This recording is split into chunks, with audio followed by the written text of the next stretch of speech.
আল্লাহ নবীকে কবর মুবারকে দেখানো হবে। আল্লাহ নবী সম্বন্ধে জিজ্ঞাসা করা হবে, ইনি হলেন মুহাম্মদুর রাসূল। ইনা সম্বন্ধে তোমার ধারণা, বিশ্বাস, ভালোবাসাটা কেমন ছিল?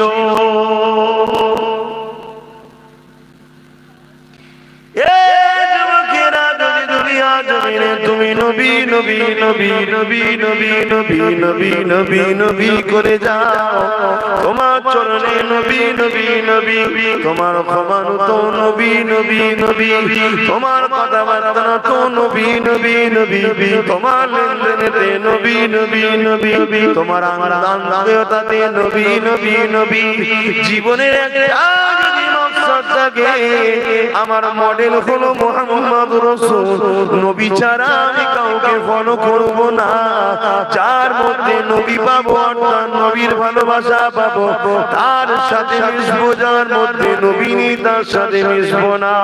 যেখানে নবীর আদর্শ নেই সেখানে আমি যাব না। যেখানে নবীর সম্মান ভালোবাসা আছে সেখানে যাব। এই যদি তোমার আকীদা থাকে, ওই মাদানীওয়ালা নবী আমার খবরে জানিয়ে দেবে, এ ফেরেশতাকে কি বলিস, আমি মুহাম্মদ গাওয়া দিয়ে দিই, ও আমার গোলাম ছিল।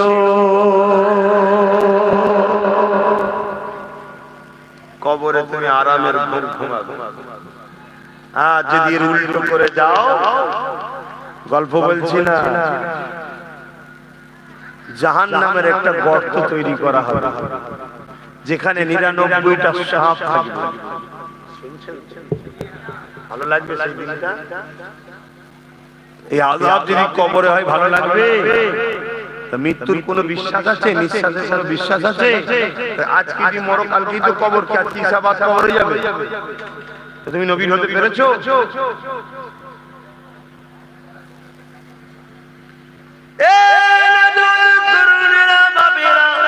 এসেছি আপনাদের পীরের আওলাদ, নবীর বংশের সন্তান বলে দিয়ে যায়। দ্বীন ইসলামের জন্য আল্লাহ নবী অনেক কষ্ট করেছে। পৃথিবীর জমিনে যুগে যুগে একদল লোকেরা কোরআনকে মিটাতে চেয়েছে, আল্লাহ তাদেরকে মিটিয়ে দিয়েছে। কোরআনের ইবাদত আল্লাহ করেছে। যুগে যুগে একদল লোক নবীর শানে গুস্তাখি করতে গেছে, আল্লাহ তাদেরকে মিটিয়ে দিয়েছে। নবীর শানকে আল্লাহ বুলন্দ করে রেখেছে। যুগে যুগে একদল লোক ইসলামের নিয়ম কানুনকে মিটাতে গেছে, আমার আল্লাহ তাদেরকে মিটিয়ে দিয়েছে।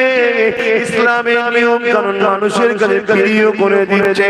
আজকের দিনে পশ্চিমা দুনিয়াতে চলে যান যুবক যুবতীরা, এডুকেশন পার্সনেরা দলে দলে দলে দলে ইসলামের ছায়া তলে চলে আসছে।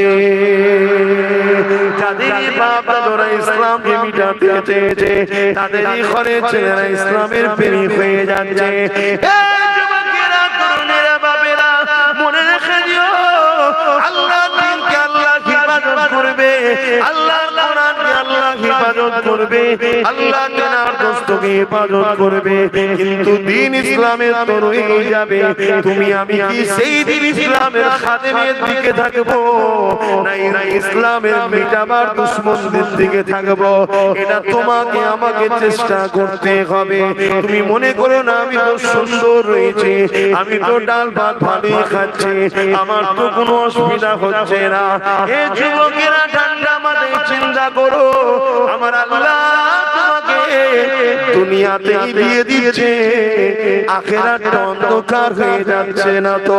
কেননা তুমি ইচ্ছা করে ইসলামকে না মিটাতে চাইলো, তুমি যাদেরকে নিয়ে ঘুরঘুরি করছো, তারা অপলমে তোমারই সহযোগিতায়, তোমারই দানে, তোমারই সাপোর্টে তারা কিন্তু ইসলামকে মিটাবার জন্য এগিয়ে যাচ্ছে। ইতিপূর্বে ইতিহাস খুলে দেখে নাও, একটু কদমটা বুঝে বুঝে ফেলো।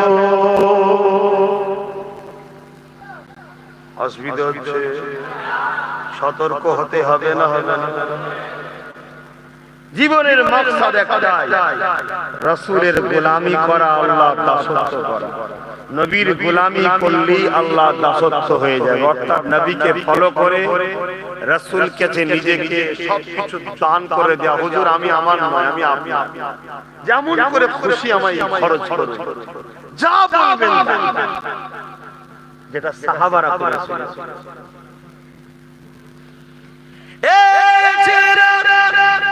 জিন্দেগির মুয়াশাবার আছে, বাঁচার চেষ্টা সবাই করে, কিন্তু মনে রেখে দিও হাজার চেষ্টা করে সারা জীবন বেঁচে থাকতে পারবে না গো। একদিন না একদিন মৃত্যু তোমার আসবে, যেদিন যেভাবে লেখা আছে সেইভাবে আসবে। আল্লাহর পক্ষে থাকলেও তোমার মৃত্যু হবে, আল্লাহর বিরুদ্ধে থাকলেও মৃত্যু হবে। নবীর দল করলেও মৃত্যু হবে, শয়তানের দল করলেও মৃত্যু হবে। নবীর ঝান্ডা নিয়ে করলেও মৃত্যু হবে, শয়তানের চালাতে ঝান্ডা নিয়ে করলেও মৃত্যু হবে। আল্লাহ নবী রেখে যাওয়া দিন ইসলামের পক্ষে দাঁড়ানো মৃত্যু হবে। আর নবীর দিন ইসলাম মদের বিরুদ্ধে, জুয়ার বিরুদ্ধে, তাসের বিরুদ্ধে, গানের বিরুদ্ধে, বিহায়াপনার বিরুদ্ধে এই পক্ষে যদি তুমি থাকো তাও মৃত্যু হবে।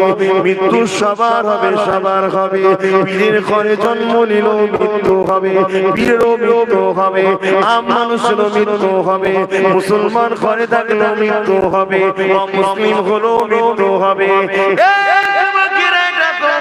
হবে, তবে মনে রেখে দিও তোমাকে কেন আল্লাহ বানালো, এই মাকসাদটা তোমাকে জানতে হবে। কি জন্য তোমার মালিক বানিয়েছে সেই মাকসাদটা তোমাকে জানতে হবে। সেইটা জানার জন্য একটা সাহাবাদের জীবনী বলি শোনো। এ যুবকেরা, তরুণেরা, বাবেরা, মক্কা জমিনে যখন আমার নবী দ্বীনের দাওয়াত দিতে লাগলো, না সত্যের মেসেজ দিতে লাগলো, আল্লাহ নবী আবু জেহেল উতবা সাইবাকে বলতে লাগলো, তোরা ক্ষমতা জোরে মানুষগুলোকে কেন হত্যা করতে লেগেছে? তোরা ক্ষমতা জোরে কেন নারীগুলোকে ভোগের পাত্রী বানিয়ে দিয়েছি? ক্ষমতা জোরে কন্যা সন্তানগুলোকে কেন জ্যান্ত পুঁতে দিচ্ছি? ক্ষমতা জোরে গরিবরে ঘরে বাজারে কেন বিক্রি করছি? ক্ষমতা জোরে মানুষকে দাসী কেন বানিয়ে দিয়েছিস? আজকে দিও যদি কেউ আবু জেহেল উতবা সাইবার মতো ক্ষমতার জোরে মানুষ খুন করে, হত্যা করে, গরিবদের উপরে জুলুম করে, নবীর গোলামদের দায়িত্ব হলো ওই জালিমদের বিরুদ্ধে লড়াই করা, ওই জালিমদেরকে ঘৃণা করা। কেননা ওই জালিমদের বিরুদ্ধে লড়াই আমার রাসূল করেছিলেন। সেই জায়গায় নবীর উম্মত দাবি করে রাসূলের দুশমন যারা, যাই কোনো কাজ নবী পছন্দ করেন সেই কাজ যারা করে বেড়ায়, তাদের পক্ষে দাঁড়িয়ে আর লম্বা লম্বা গলা করে বলবো, ইয়া রাসূলুল্লাহ আমরা তোমার। মনে রেখে দিও কিয়ামতের দিনে নবী তোমাকে আমাকে চিনবে না। অসুবিধা হচ্ছে, মাইক আওয়াজ হচ্ছে।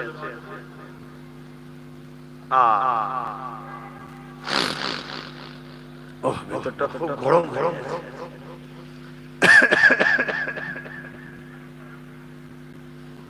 একবার দরুদ শরীফ আল্লাহুম্মা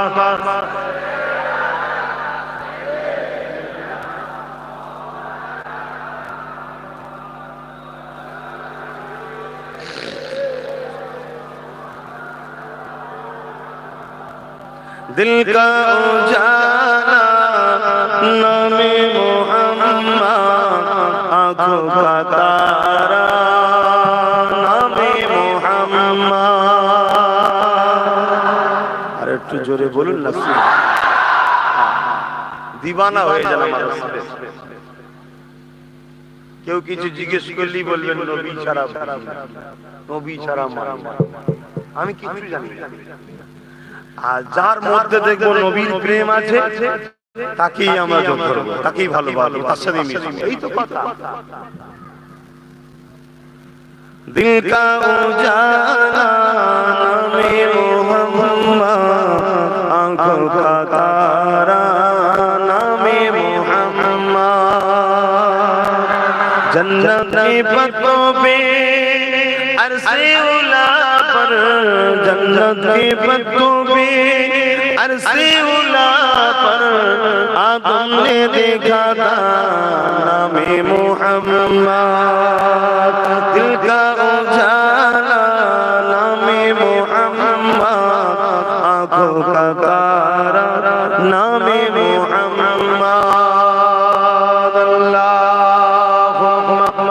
সাল্লি আলা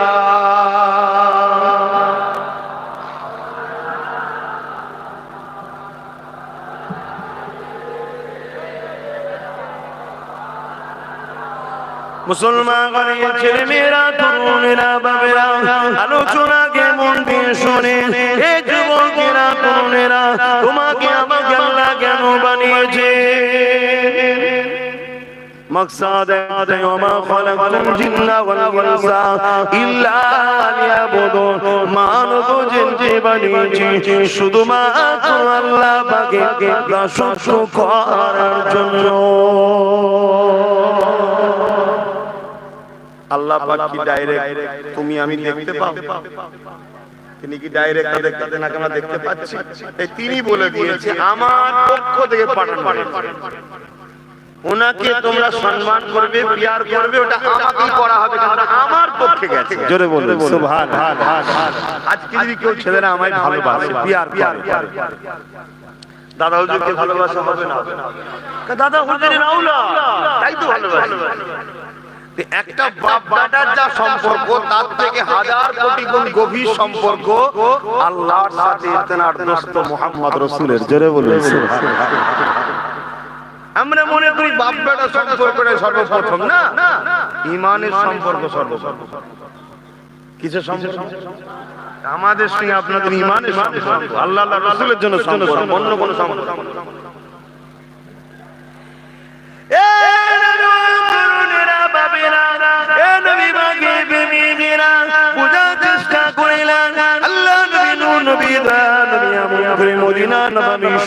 প্রবেশ করলে আল্লাহ নবী মক্কা কাফের জালিমদের ঘরে যখন বুঝাতে লাগলো, মক্কা কাফের আমার নবীর কথা মানলো না, উপরন্তু আল্লাহ নবীকে অত্যাচার করতে লাগলো। এই যুবকেরা তরুণেরা বাপেরা বলুন তো দেখি, সেই দিন জালিমরা যে অত্যাচার আমার নবী পাককে করেছিল, ওই অত্যাচারকে কি আপনারা পছন্দ করেন? যারা নবীকে সাপোর্ট করেছিল, যারা জালিমদের ঘরে সাপোর্ট করেছিল, তাদেরকে কি পছন্দ করে? নবী পাকের উপরে অন্যায়টা কেন হয়েছিল? আল্লাহ নবী যে কথা বলেছিল সেই কথা ছিল সভ্যতার কথা, তারা ছিল অসভ্য। আল্লাহ নবী বলেছিলেন মানবতার কথা, তারা ছিল অমানবিক মানুষ। আল্লাহ নবী বলেছিলেন ন্যায়ের কথা, তারা ছিল মিথ্যার পক্ষে। আল্লাহ নবী বলেছিলেন নারীদের অধিকারের কথা, তারা ছিল নারীদের শোষণকারী। আল্লাহ নবী বলেছিলেন সত্যের পক্ষে যাও, তারা ছিল মিথ্যার পক্ষে। আল্লাহ নবী বলেছিলেন শরাব পান করো না, তারা ছিল শরাবী। আল্লাহ নবী বলেছিলেন গরিবকে জুলুম করো না, তারা ছিল গরিবকে জুলুম করা। আজ নবী মাঝে বুকে হাত দিয়ে বলো, আজ যদি কোন নবীর গোলাম তোমাদেরকে ডাক দেয়, আসো আমরা সেই নবীর গোলাম হয়ে। আজও দুনিয়ার বুকে যে নারীদের উপরে অত্যাচার হচ্ছে, আমরা ওই নারীদেরকে জালিমদের হাতে বাঁচাবো। আজ গরিবদের উপরে জুলুম হচ্ছে, গরিবদেরকে বাঁচাবো। আজ যা মানুষের উপরে অত্যাচার হচ্ছে তাদের পাশে আমরা দাঁড়াবো। আজ দুনিয়ার জমিনে মদটা পানির মতো মানুষকে পান করানোর প্ল্যান চলছে, যাতে করে সমাজে মাতাল তৈরি হয়ে যায়, মাতাল ভালো মন্দ বুঝতে পারবে না। নবী আমার মদ নেওয়া পছন্দ করেছে, নবীর গোলামরা। আসো আমরা মদের বিরুদ্ধে লড়াই করব, আমরা সুদের বিরুদ্ধে লড়াই করব, আমরা ঘুষের বিরুদ্ধে লড়াই করব, আমরা হিংসার বিরুদ্ধে লড়াই করব, আমরা দাঙ্গার বিরুদ্ধে লড়াই করব, আমরা মানবতা বিরোধীকারীদের বিরুদ্ধে লড়াই করব, আমরা সন্ত্রাসদের বিরুদ্ধে লড়াই করব, আমরা যারা মাতৃভূমিকে লুটবে তাদের বিরুদ্ধে লড়ব। কারণ নবী আমার তিনি তেনার মাতৃভূমিকে আবুল উজুবার মতো সন্ত্রাসের হাত থেকে আজাদ করার জন্য নবীর জীবনে এমনও দিন গেছে, এক মাস নবী গাছে পাতা ফল খেয়ে জীবন ধারণ করেছে। তথাপি নবী আমার সংগ্রাম ছাড়েনি। একদিন আল্লাহ দয়ায় ওই কাবা শরীফ এবং মক্কার জমিনকে সন্ত্রাসমুক্ত নগরী বানিয়ে দিয়েছে। আরো জোরে বলুন সুবহানাল্লাহ।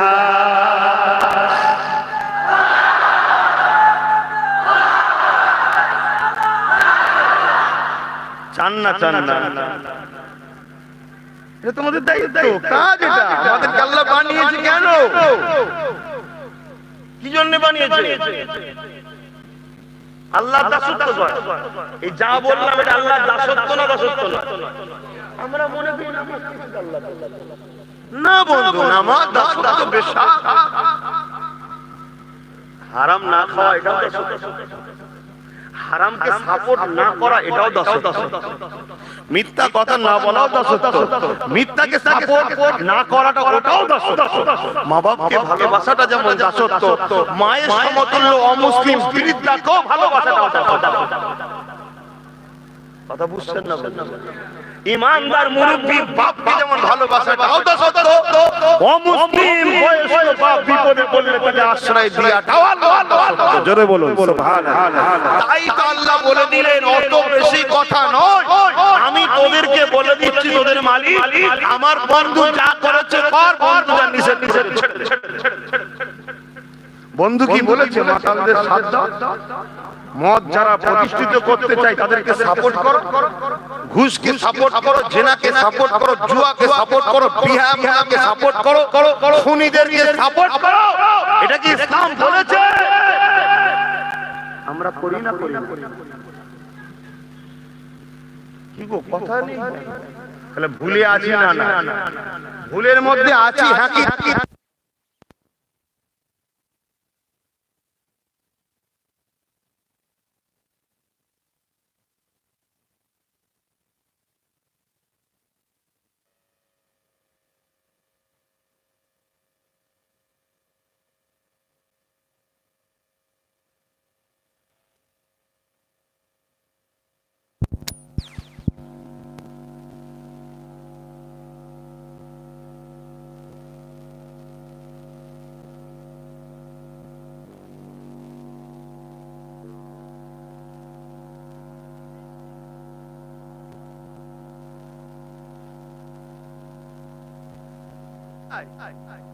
অত তাকে প্রশ্ন করো তুমি কে বলে নবীর উম্মত? আরে তোর নবী দ্বীনকে বাঁচাবার জন্য তোর ভাই লড়ছে, নবীর দ্বীনটা কি সেটাই তো বুঝলি না। নবীর দ্বীনটা ওই অমুসলিম পাড়াতে তারাও সুখে শান্তিতে থাকে, এর নাম হলো নবীর দ্বীন। নবীর দ্বীনটা কি? বাচ্চা সন্তান কন্যা হওয়ার জন্য বাপ যেন মন খারাপ না করে, এর নাম হলো নবীর দ্বীন। নবীর দ্বীনটা কি? নবীর দ্বীনটা মুহাম্মদ আব্দুল করিম হোক আর হারাতুল মাইকি হোক আর যাই হোক, সবাই মানুষ মানুষ মানুষ, কেউ কারো উপরে জুলুম করবে না, কেউ কারো মেরে নেবে না। কে সংখ্যাগুরু কে সংখ্যালঘু ওটা বড় কথা নয়। নবীর দ্বীন হলো সবাই মহান স্রষ্টার সৃষ্টি, সবাই এই জমিনে সমান ভাবে ভাগ পাবে, সমান ভাবে বাস করবে, সমান ভাবে আহার করবে। কেন যে মুসলমান তাকেও যিনি সৃষ্টি করেছে, যে অমুসলিম তাকেও তিনি সৃষ্টি করেছে। তুমি মেনেছো তোমার পুরস্কার আখিরাতে আলাদা করে, দুনিয়ায় আলাদা নয়, আখিরাতে। যে মানে না তার পুরস্কার আখিরাতে তার মালিক দেবে, তাকে কি দেবে তিনি জানেন। তুমি আমি বাটওয়ারা করার কে, ভাগ করার কে? না হলো নবীর দ্বীন। তাহলে এই দ্বীনটাকে প্রতিষ্ঠিত করা, এই দ্বীনটাকে বাঁচিয়ে রাখা, এটা আমাদের দায়িত্ব আছে না? নবীর দ্বীন মানে কি এটাই তো বুঝলাম না। নবীর দ্বীন মানে ছেলেরা যখন নিকাহ করবে, বিবাহ করবে, কন্যার বাপের কাছ থেকে পণ নেবে না, উপরন্ত ছেলের বাপ কন্যাকে টাকা দিয়ে তার মর্যাদা দিয়ে তাকে নিয়ে আসবে। এটা হলো নবীর দ্বীন।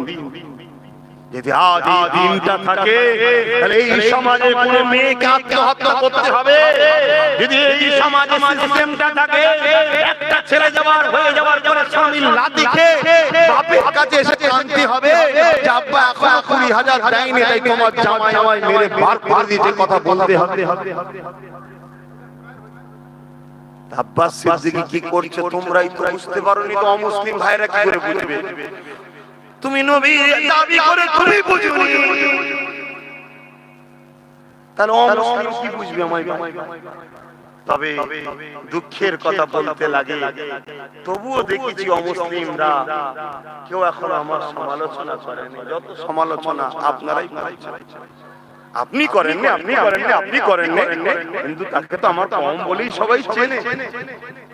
তার কপালে তার মুনাফিক বলে লিখা, কিন্তু শুনে রেখে দাও, আমরা ইতিহাসের পাতা পড়ে দেখেছি ইমাম হোসেনের বিরোধী করেছিল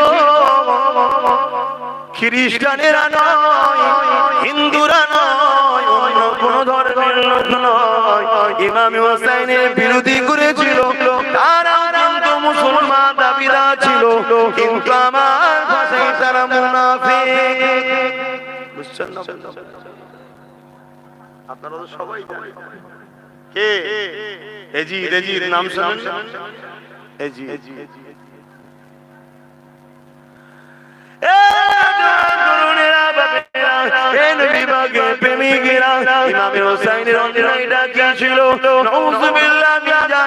আল্লাহ তাকে জন্মের আগে থেকে জান্নাতি যুবকদের সর্দার ঘোষণা করে দিয়েছে।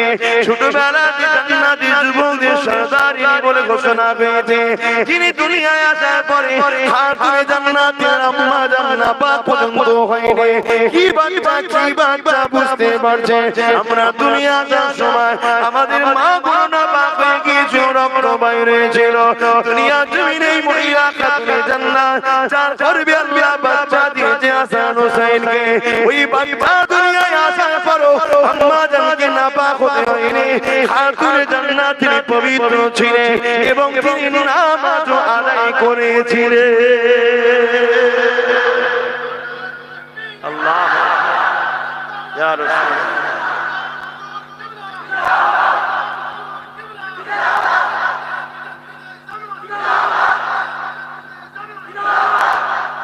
সেই বাচ্চাকে ছেড়েছে কি মুনাফিক মুসলমানরা? তাহলে আপনাদের ছাড়বে? আপনাদের ঘরে নবীর থেকে সরাবার প্ল্যান হবে না? হবে না? এজন্য আপনাদের ঘরে শিক্ষা লিখা। এজিদের আখলাক কেমন ছিল?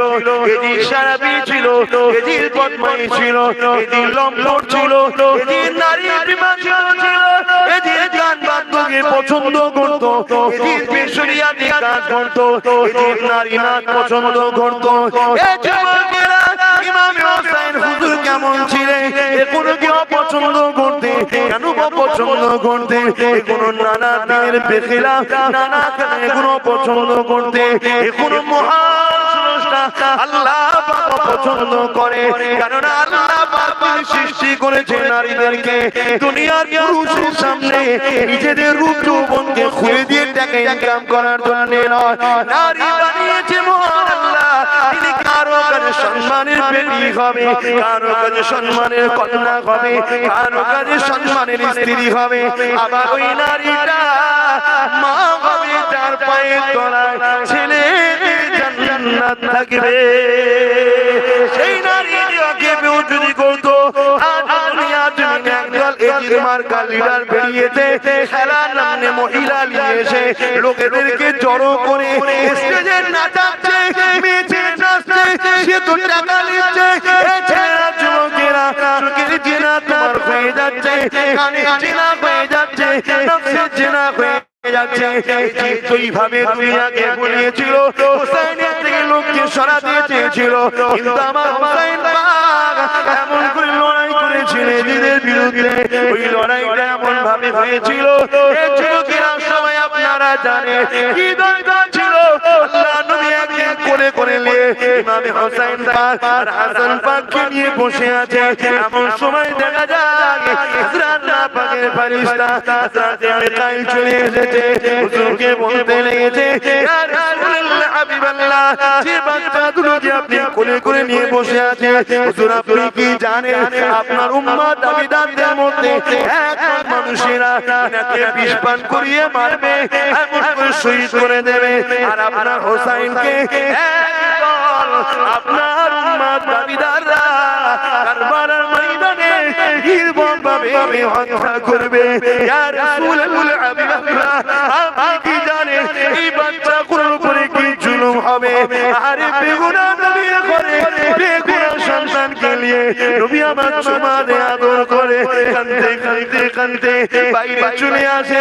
সাহাবা হুজুররা দেখে বলে, ইয়া রাসূলুল্লাহ হাবিবাল্লাহ, আপনি বড় দয়ালু নবী, এই বাচ্চা যাদেরকে বড় আদর করে ভালোবাসে, কিন্তু আজকে ইমাম হোসেনকে এত চুমা দিচ্ছেন কেন?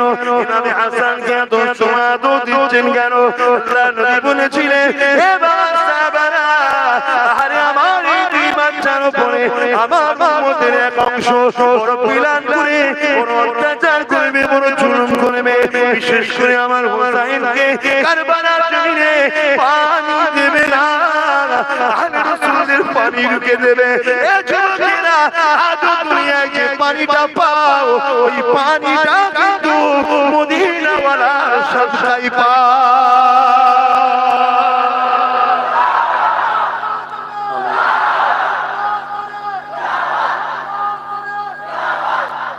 কথা শুনছেন না শোনেন?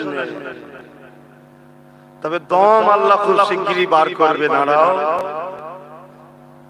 আল্লাহ ছেড়ে দেবে না, খুব শিগগিরই খবর পাবে পানি উঠছে না, বুঝবে খোলে, দাঁড়াও।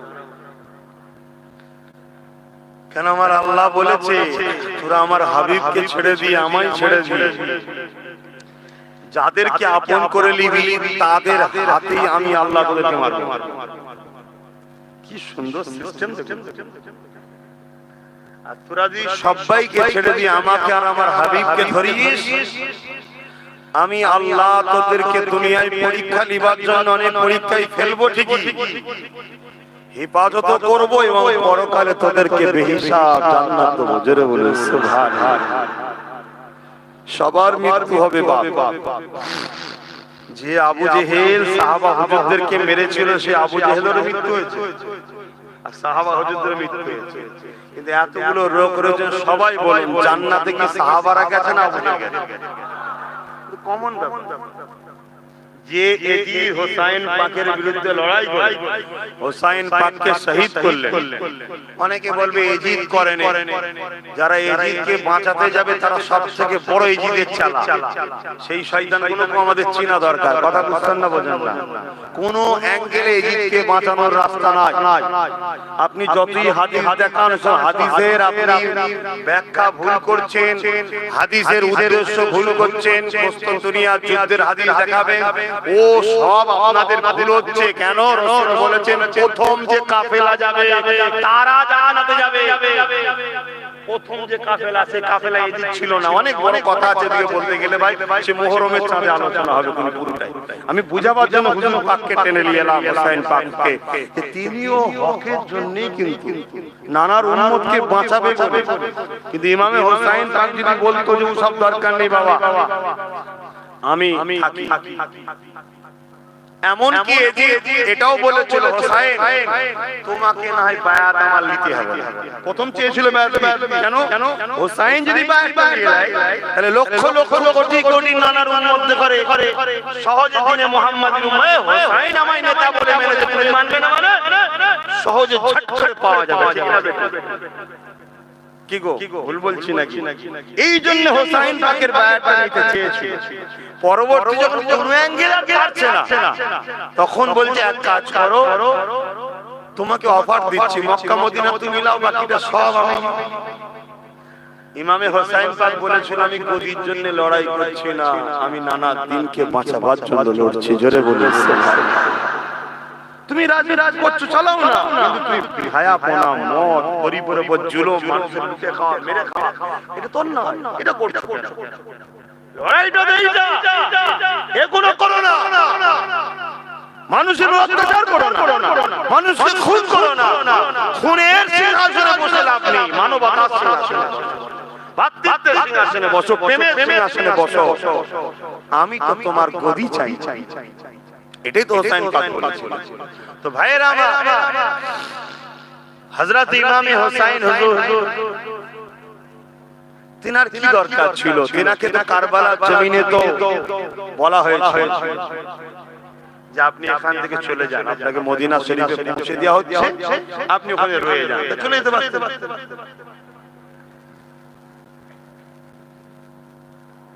जिनके अल्लाह नबी आगे से खबर पेशिलेन जन्नती যুবকদের সরদার সেই হোসেন আমাদের জন্য একটা মডেল।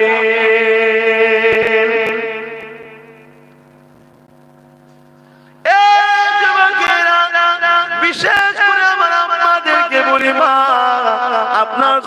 সন্তানগুলো আছে ওই সন্তানগুলো ইমামে হোসেন হাসানের থেকে মূল্যবান সন্তান।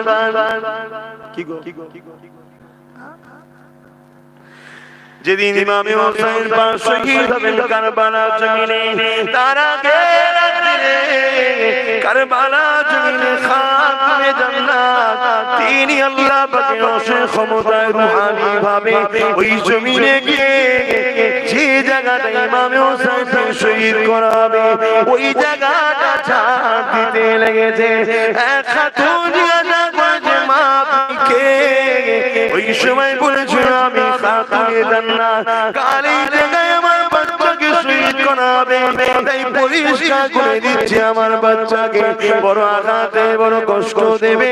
হে যুবকেরা, যে খাতুনে জান্নাতকে আল্লাহ এত ভালোবাসে, নবী আমার একদিন যে বলেছিল ফাতেমার খাবার কিছু আছে, খাতুনে জান্নাত বলেছিল আপনার বসুর ব্যবস্থা করছি, ঘরে গিয়ে নামাজের মুসাল্লা বিছিয়ে দিয়া তুলে বলেছিল আল্লাহ 3 দিন ফাতেমা খাইলে আপনার উপরে কিন্তু খুশি নয়, কারণ আপনার ফাতেমাকে আপনি যেভাবে রেখেছেন আপনার দাসী তাতেই খুশি। ওরে আল্লাহ, তবে একজন মেহমান আমার বাড়িতে এসেছে, আপনি সবই জানেন কিনাকে পাঠিয়েছে, যদি আজকে তিনি জানতে পেরে যায় আমার বেটি ফাতেমা 3 দিন খায় না, আল্লাহ সেই মনটা বড় কষ্ট পাবে, সেই হৃদয়টা বড় আঘাত পাবে, কারণ তিনি আমার ওয়ালিদ ঘরা বাজান হন, তিনি এমনি নরম দিনের মানুষ, আরো বেশি কষ্ট পেয়ে যাবে। তাই আমি আপনাকে সাহায্য চাই, আমার দয়া নবীর জন্য কিছু মেহমানের ব্যবস্থা আপনি করে দিন। আমার আল্লাহ বলেছিলেন আমার খাতুনে জান্নাত এমন করে তোমার হাবিবের জন্য তিনি এমন করে হাত তুলেছে, তাকে আমি 3 দিন না খাইয়ে পরীক্ষা নিয়েছি, আমার ফাতেমা শুকিয়েছিল, এমন করে না খেয়ে পানি খেয়েছিল, তথাপি আমার উপরে কোনো অবজেকশন দেয়নি, খুশি পেয়েছিল। এই জিবরাইল জলদি করে যা খাঁচা ভর্তি করে জান্নাতে খাবার নিয়ে যা। হযরতে জিবরাইল চলে এলো খাঁচা ভর্তি করে খাবার নিয়ে ফাতেমার ঘরে, ফাতেমা সেই খাবার নিয়ে আমার রাসূলের খিদমতে দিলে, আল্লাহ নবী গালে দিয়ে যাবে, খাবারটা দেখে চিনতে পেরে গেছে, কারণ নবীর নূরের অংশকে টুকরো করেই তো জান্নাত তৈরি হয়েছে, সেই নবী কেন চিনবে না, যে নবীর জন্যই তো জান্নাত তৈরি হয়েছে। খাবারটা নিয়ে ভেতরে এসে বলে ফাতেমা রে সত্যি করে বলো এই খাবার কোথা থেকে আসলো? হযরতে ফাতেমা বলে আব্বা জান আপনার চোখের আড়াল রাখতে চেয়েছিলাম যাতে করে আপনি আঘাত না পান, কিন্তু আপনার কাছে কি আড়াল করবো?